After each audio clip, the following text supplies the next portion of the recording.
বর্তমান সময়ে সবচেয়ে হট টপিক হচ্ছে ব্যাটারি চালিত রিক্সা চালকের রাস্তা অবরোধ। রাজধানীর মোহাম্মদপুর, ধানমন্ডি, যাত্রাবাড়ী জাতীয় প্রেস ক্লাব এলাকার সড়ক অবরোধ করে বিক্ষোভ দেখাচ্ছেন ব্যাটারি চালিত রিক্সা চালকেরা। ঢাকা মহানগর এলাকার সড়কে ব্যাটারি চালিত রিক্সা চলাচল 3 দিনের মধ্যে বন্ধ বা বিধিনিষেধ আরোপের নির্দেশে প্রতিবাদ চালকরা বিক্ষোভ দেখাচ্ছে।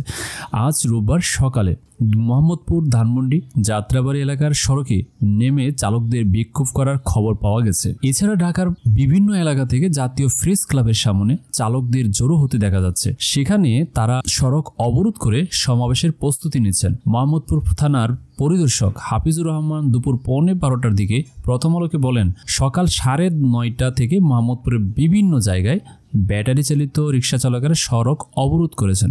এর মধ্যে মোহাম্মদপুরে বেরিবাদ 4 রাস্তার মোড় চাঁদ উদ্যান এলাকায় রয়েছে। সকালে যাত্রাবাড়ির চৌরাস্তা এলাকায় চালকেরা সড়ক অবরোধ করেছিলেন বলে জানান ঢাকা মহানগর পুলিশের ট্রাফিক ওয়ারি বিভাগের যাত্রাবাড়ি অঞ্চলের সহকারী কমিশনার আখতারুজ্জামান। তিনি বলেন, সকাল 9টার পর তারা 1.25 ঘন্টার জন্য সড়ক অবরোধ করেছিলেন। সেই সময় যান চলাচল বন্ধ হয়ে যায়।